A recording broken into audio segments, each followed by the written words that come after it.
أن تخرج من ضيق الظلماء إلى النور، أن تولد ثانية والماضي مغفور. El medio ambiente que nos rodea, el Estado laico, el laicismo. Ustedes vieron la conferencia anterior, tuvo que ver sobre el hecho de la espiritualidad del individuo, ¿verdad? Espiritualidad del individuo. Y esta espiritualidad se desarrolla dentro de un medio que es, en este caso, nuestro Estado laico.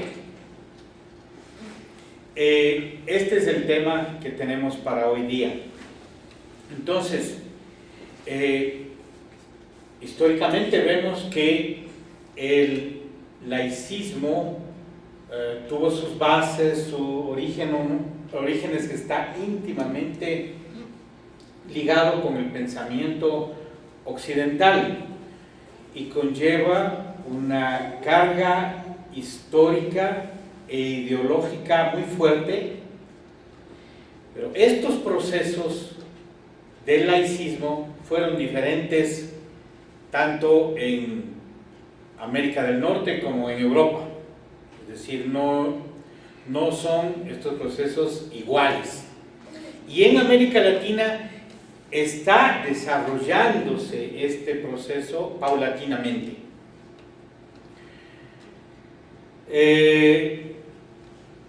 La laicidad, este proceso, fue la única forma por la cual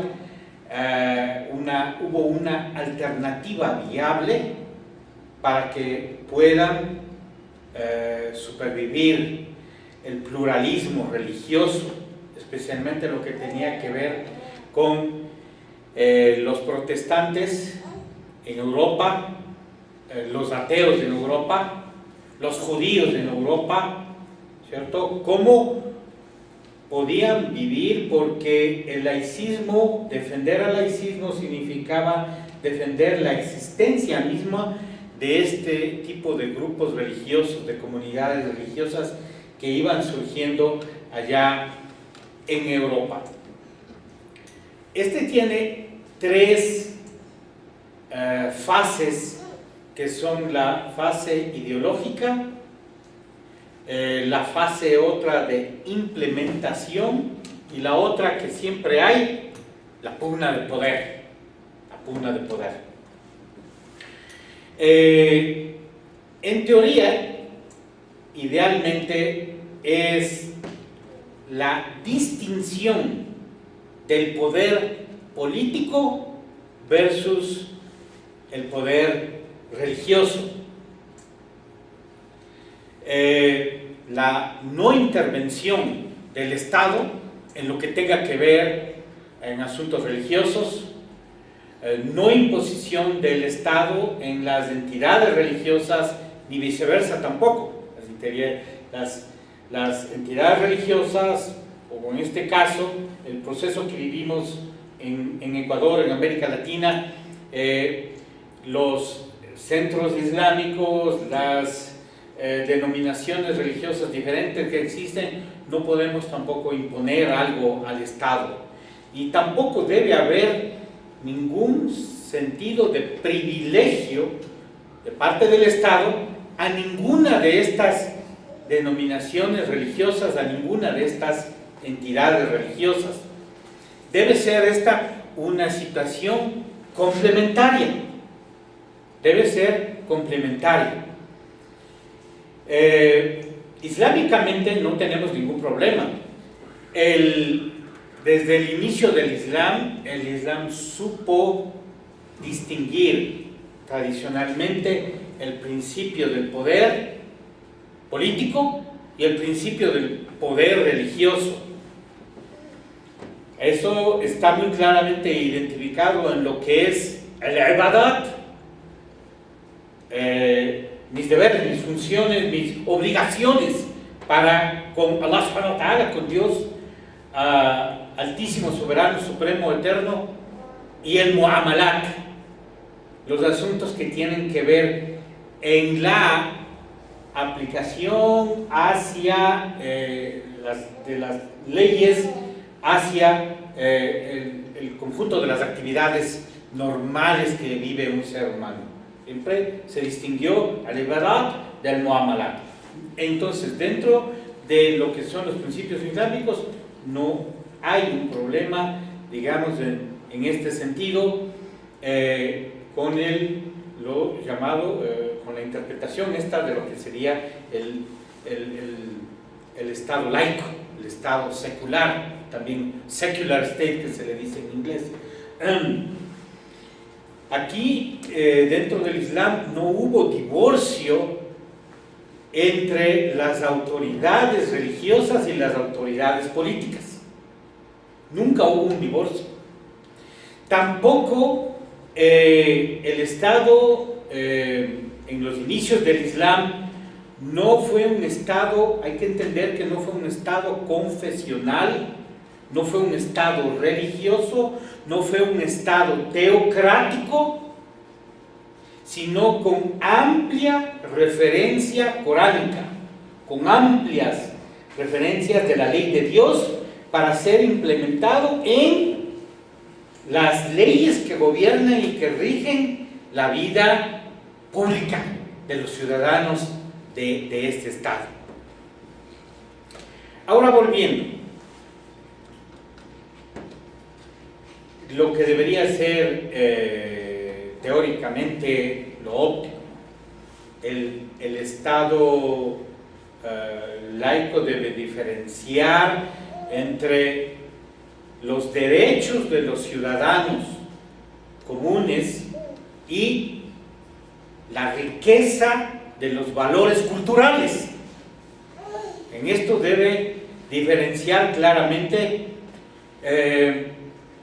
porque conforman una riqueza muy grande entre estos dos.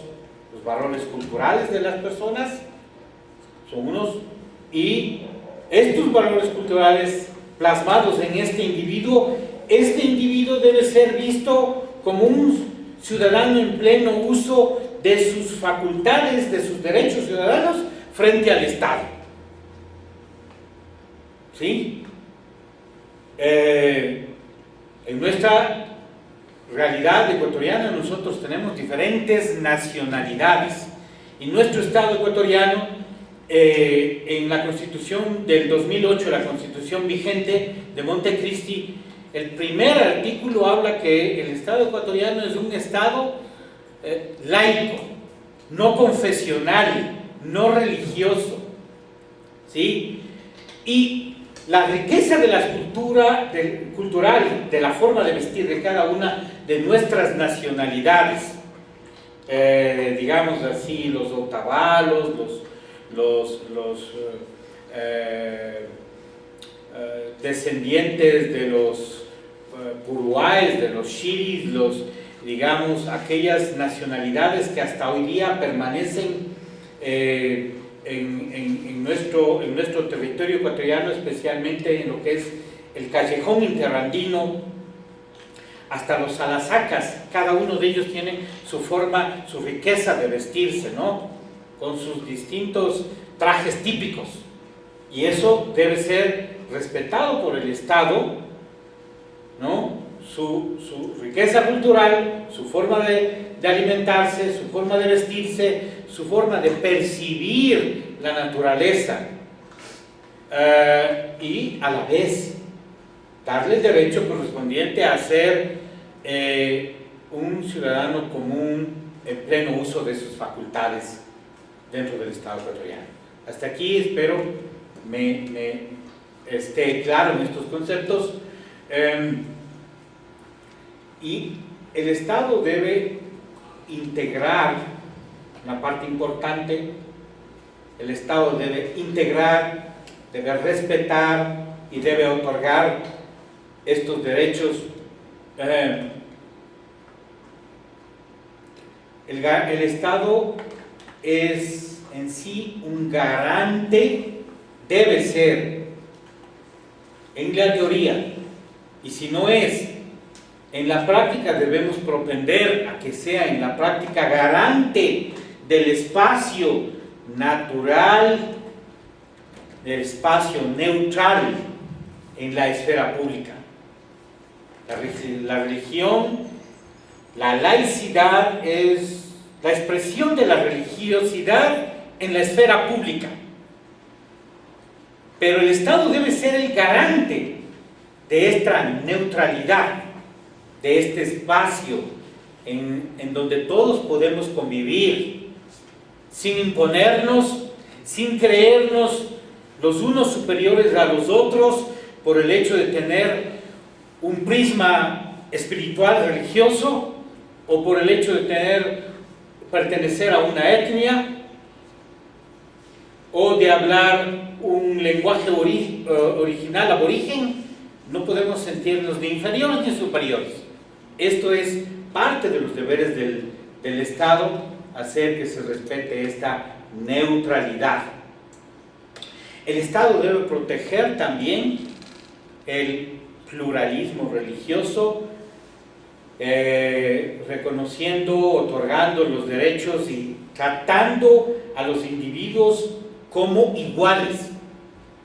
Es decir, cuando a veces se habla, en muchos de los discursos que vemos relacionados con derechos humanos, cuando hablan de las religiones, se dice que la libertad de expresión, la libertad de la religión, sí, el Estado, al menos nuestro Estado ecuatoriano, es un Estado que no es represivo en cuanto a la religión se refiere, la samajalá, y que no llega a pasar nunca, que tengamos siempre esa libertad de poder expresar los prismas que cada uno quiere expresar de su espiritualidad, y el que no quiere tener su expresión espiritual, pues que no la tenga.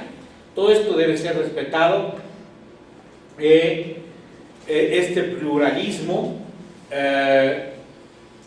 y también ser no solo que se hable de religión, es decir, usted hable lo que usted quiera, la libertad de religión, hable lo que usted quiera, sino también sentir esos derechos por igual en cada uno de los miembros de las diferentes comunidades religiosas, sentir que los derechos sean igualmente distribuidos y que el Estado trata por igual al individuo, a las comunidades religiosas.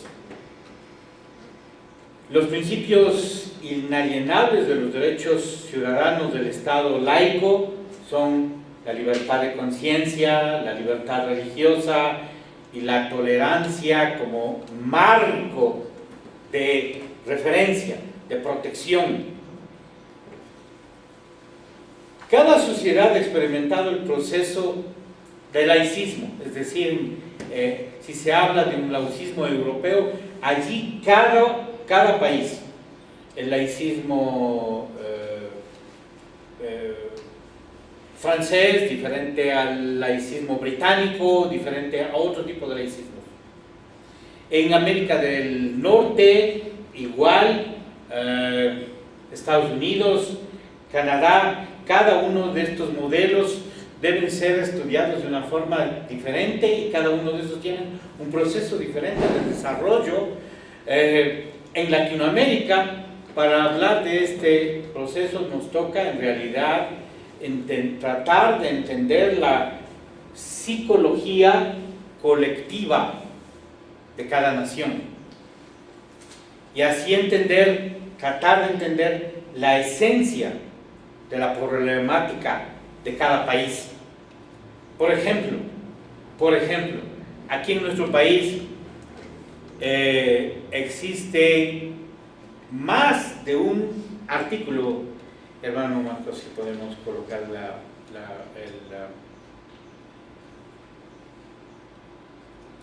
exactamente, estos artículos de la Constitución, quizás se les puede agrandar un poquito.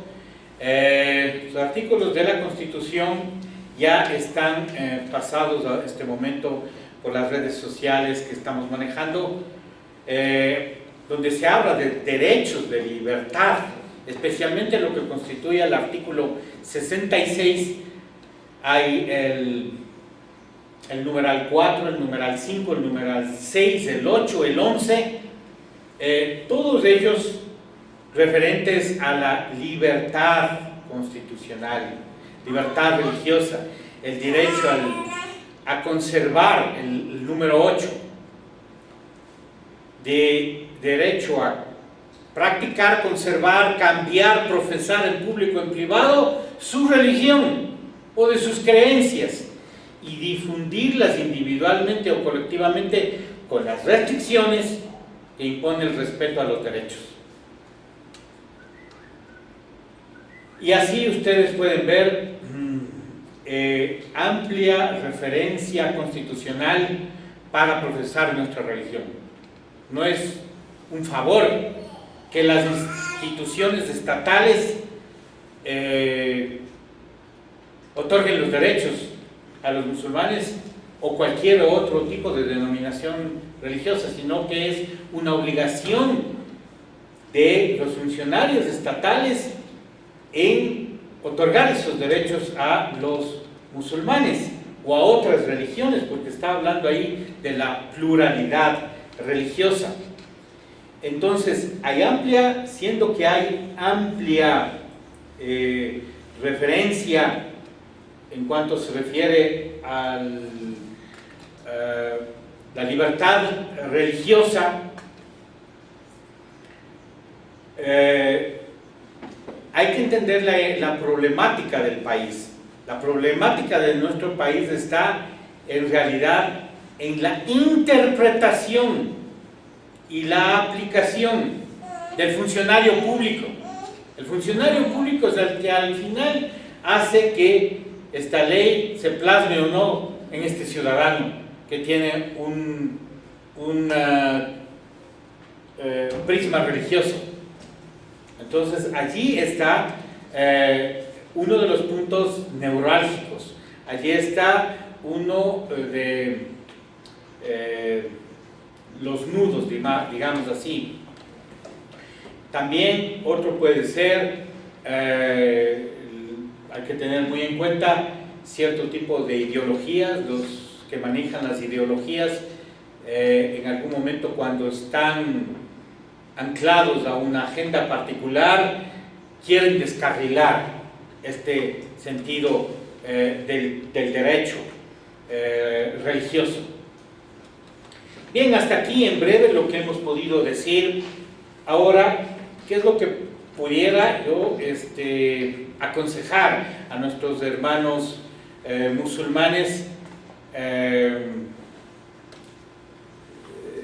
Cierta explicación de lo que es el Islam dentro del sistema laico que vivimos.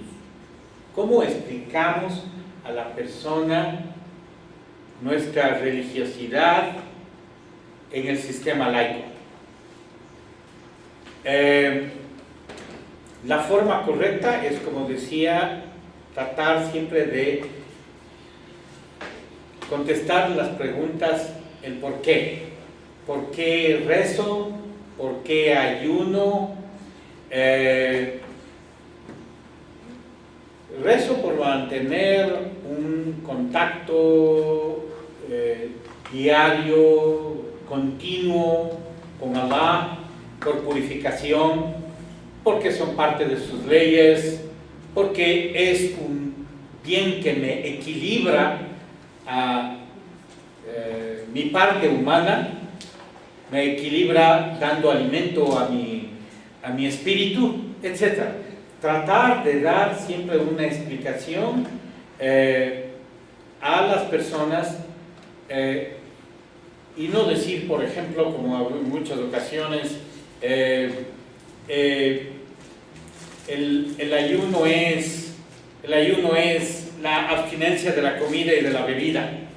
Entonces, cuando ustedes enfocan en este tipo de retórica, no dan una explicación, le ven a ustedes como encarcelados dentro de una cápsula de leyes, lleno de leyes, y a los cuales ellos no quisieran estar puestos dentro de sus zapatos.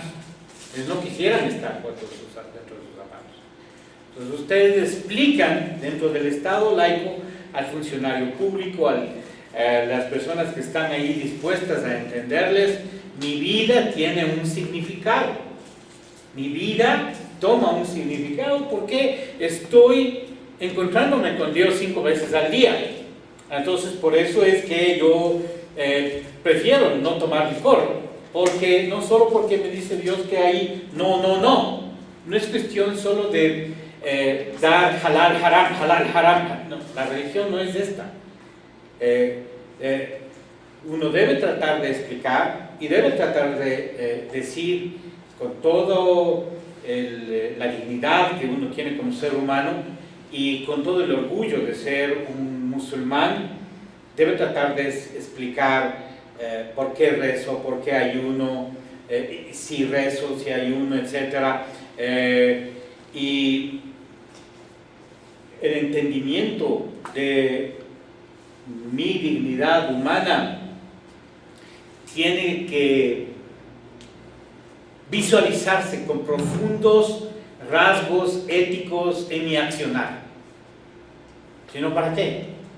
Hablar y hablar y hablar y no colocar eso en la práctica desdice exactamente de lo que es el religioso, y no solo en el Islam, sino puede ser en cualquier otra religión. Hay una contraposición entre lo que se dice y lo que se hace. Entonces, para que no haya esto, siempre debe haber profundos rasgos éticos en nuestro accionar como musulmanes.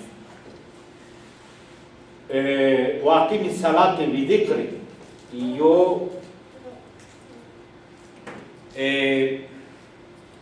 me levanto o establezco el salat para recordar a mi Señor, para recordar que un día me voy a ir definitivamente con Él. Cuando sea su llamado, voy a estar presto, me voy a preparar para este encuentro definitivo con mi Señor. Entonces, miren, todo es la forma como ustedes en realidad tratan de explicar esto dentro de un Estado laico.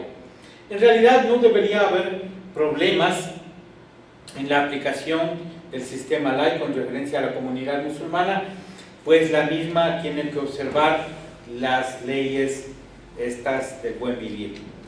Los musulmanes estamos conscientes de que este sistema laico protege el pluralismo religioso, ¿verdad? Ninguno de nosotros no podemos decir que estamos siendo perseguidos o no nos dejan rezar o que no podemos implementar nuestra sharia, nuestra legislación islámica hoy día que nos toca rezar, o cuando nos toca ayunar, o cuando nos toca dar caridad a la gente que menos favorecida está. El Estado sí nos ayuda, el Estado laico sí nos ayuda a proteger este pluralismo religioso. Si no, como les había dicho, este no es el problema, sino el problema está en quién interpreta la ley. Los ideólogos, los políticos, funcionarios públicos, en algún momento interpretan que el Estado laico es un sistema antirreligioso, que está en contra de todo lo que sea visible de la religión. Tanto es así que muchos de ellos, cuando uno se acerca al registro civil u otras entidades del sistema gubernamental, que nos toca identificarnos y están las mujeres con un hijab o los varones tenemos algún reconocimiento, alguna situación que nos reconoce visiblemente que somos musulmanes, a veces hay un rechazo, directo, ¿no? No necesariamente porque haya un prejuicio, puede ser que haya un prejuicio contra el Islam o los musulmanes, pero a veces porque el funcionario religioso interpreta que el Estado laico es algo contra la religión, antirreligioso, y no es así. Esto se llama en teoría, un laicismo negativo, cuando el funcionario público interpreta como su religiosidad como en contra del Estado, en contra de los preceptos de los fundamentos del Estado, y eso no es laicismo, eso no es. O cuando, otro caso, otro de los problemas es cuando por interpretación del funcionario público se favorece a un individuo sobre otro, prejuiciando religiosamente, o a una entidad religiosa X, Y, Z se la privilegia. ¿Cómo? Pues a unas les cobran el impuesto predial urbano en algunos templos, y en algunas iglesias no se cobra el impuesto predial urbano.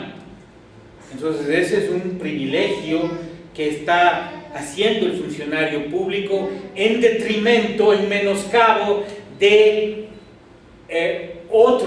otra comunidad religiosa, y allí no debe ser esto tolerable, debe hablarse de una forma clara. Otra forma de cuando el individuo, el funcionario público, le interpreta erradamente, cuando no integra al individuo, cuando la ley no le integra al individuo o a la comunidad, sino que la trata de excluir, la trata de estereotipar, la trata de perseguir. ¿Sí? Es casos de lo que está pasando. Todas las constituciones de los países hablan de igualdad de derechos, pero eso está sucediendo en América del Norte y varios de los países europeos. Hay persecución a ciertos grupos religiosos. No son tan ciudadanos europeos como deben ser unos, y otros no. Entonces ese hay un perjuicio, y eso debe ser abordado por la comunidad, debe ser identificado y abordado para que no siga sucediendo. En caso de no hacerlo, generaciones por venir estarán por sufrir lo que en este momento las personas sufren. Pues es preferible, antes de que el hijo, el nieto, etcétera, vaya a sufrir, uno pues tratar de unirse junto con el resto de los actores de la comunidad, los dirigentes de la comunidad, y tratar de poner claro en esto. En realidad lo que se quiere conseguir es igualdad ante la ley, no discursos baratos de libertades, hablen lo que quiera y pongo oídos sordos. Queremos, en realidad, y debemos luchar de una forma ordenada, pacífica, a través de los estamentos que existen para hacer respetar la ley, y que la igualdad llegue el mismo trato llegue a todos los ciudadanos o a todas las comunidades. En realidad, los musulmanes debemos decidir la sustancia de nuestra visibilidad pública, llamado aporte.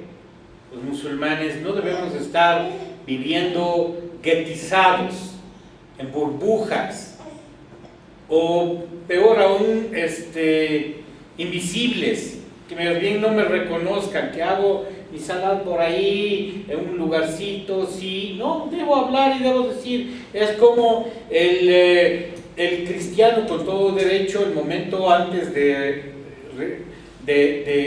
comer en un restaurante, en un centro comercial, se persina, hace una señal de la cruz, ¿no? Estas son manifestaciones religiosas en la esfera pública, y lo hace con toda naturalidad, porque así debe ser, porque el Estado laico está protegiendo. Entonces, el musulmán también debe tomar este modo asertivo de ver su religiosidad y de proyectarla en la esfera pública.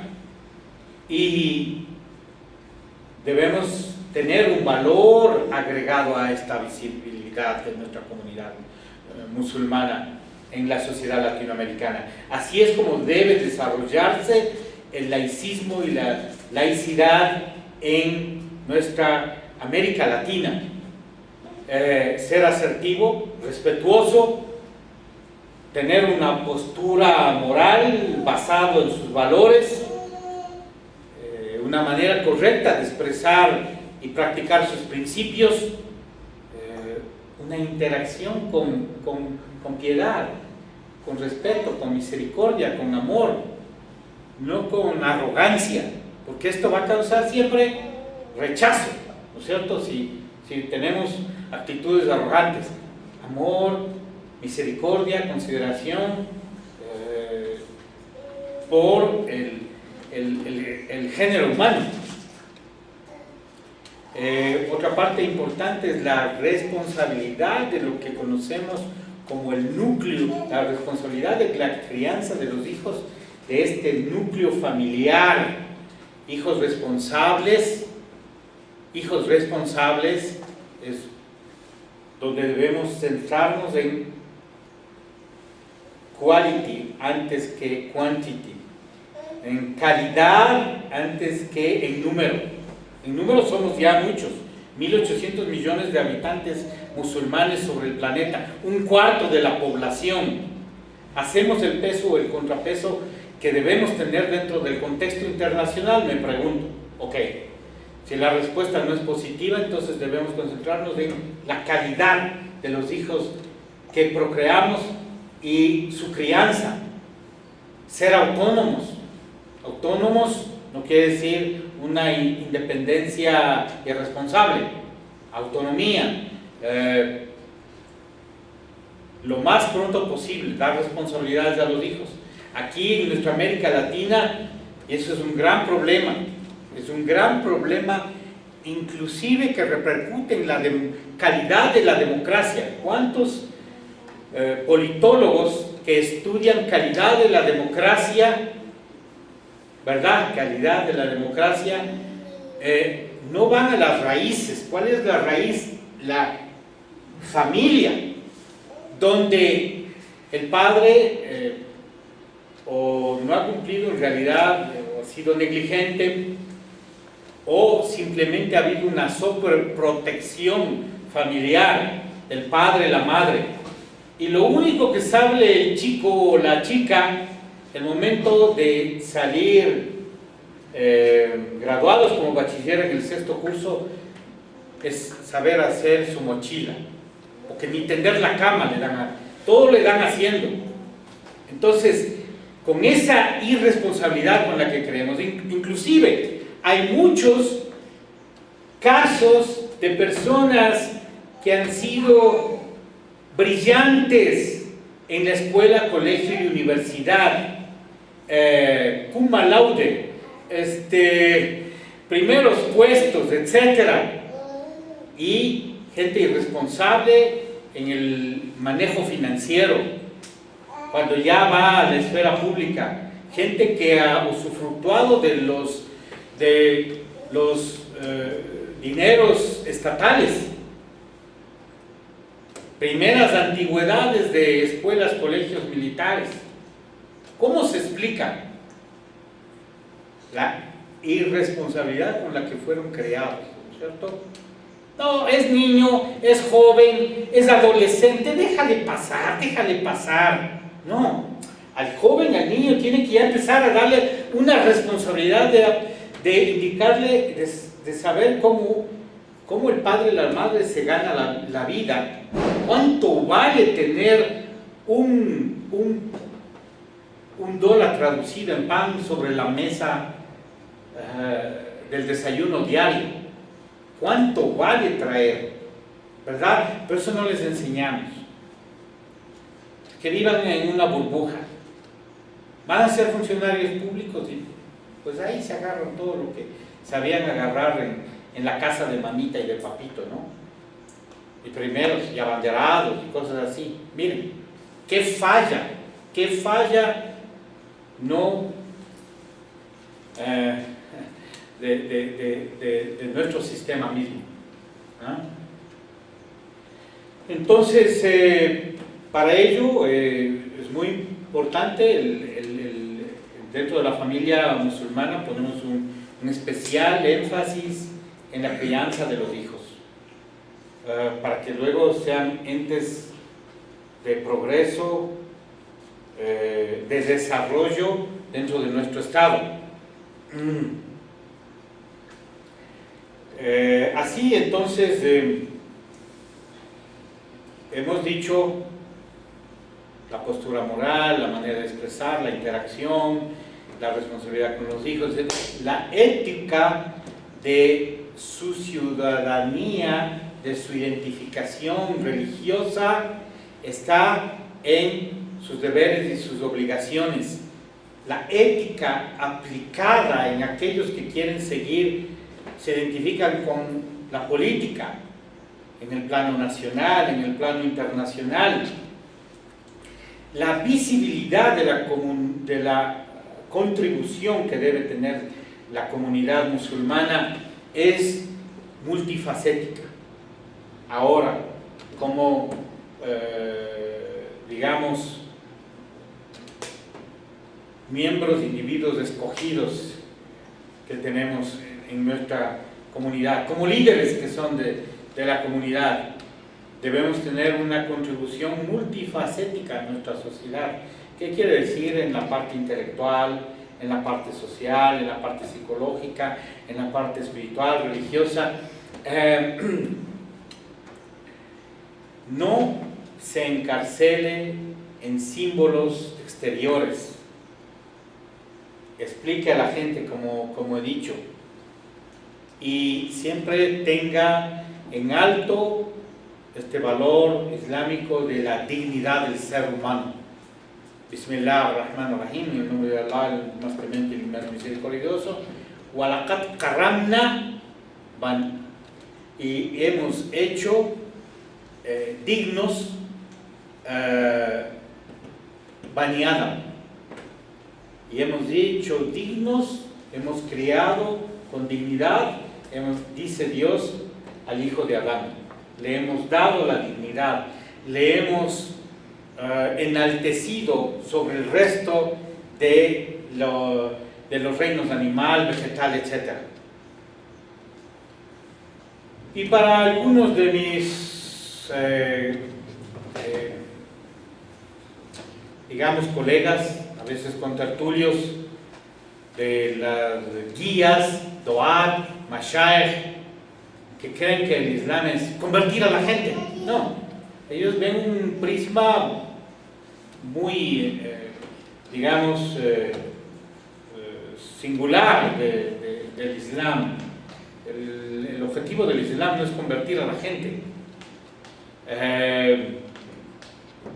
Uno de los objetivos de este valor agregado de el ser musulmán y como individuo ser parte de una comunidad religiosa musulmana está en tratar de representar a aquellos que no tienen representatividad, aquellos que no tienen voz. Hoy día tenemos la gran cantidad de refugiados que nos vienen de otros países a nuestro Ecuador, y a veces las formas como se los trata a estos seres humanos no es aceptable. Debemos levantar nuestra voz por principios, y si hay estigmatización racial, xenofobia, por ejemplo contra algún miembro de la comunidad judía o de otra comunidad, uno debe levantarse a defender esos derechos de esta otra persona que ha sido maltratada. En sí, queridos hermanos y hermanas, el Islam está aquí presente para dar paz, para dar tranquilidad, para servir como inclusión y no exclusión, y para tratar de alcanzar un trato igualitario y un trato digno a todos y cada uno de los individuos, y todos y cada una de las entidades religiosas que forman el gran abanico de nuestro Estado ecuatoriano. Muchísimas gracias. Jazakumullah khair, barakallahu fikum.